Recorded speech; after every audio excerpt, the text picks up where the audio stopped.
Hello, this is part one of the seat belts.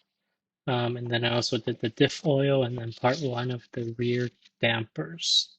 The seat belts were pretty straightforward to install.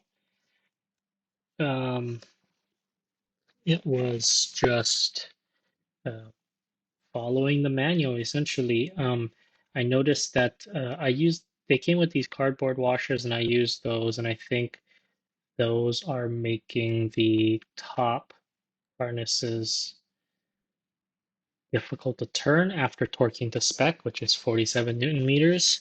But they are straight. I was able to get them straight, so I'm not sure how much they'll need to turn, but I may remove the cardboard washers later.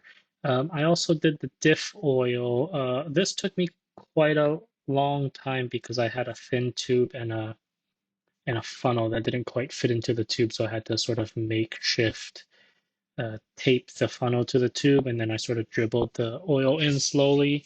Um, I probably should have just waited to get the right parts, but I was being stubborn and I just did it. Anyways, I filled it with 1 liter of diff oil.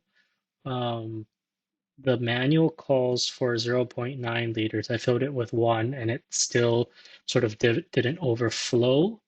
So there's more capacity, but my dealer has said that it's probably fine. So um, I'm going to tighten up the drain plug.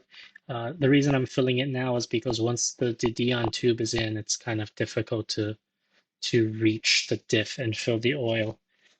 I also started to do the rear dampers as a test run. I know that I have to fit the roll bar first because the lower boss on the roll bar needs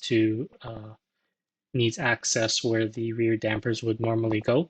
But I did a test run. I noticed that I'm missing one sleeve bushing for the top damper hole. Um, but it was the test run went pretty smoothly. The bolt slotted through the chassis and the top damper hole quite easily, and then the bottom one connected to the DeDion tube pretty easily as well. So I'm taking that off and then gonna need to source a new sleeve bushing.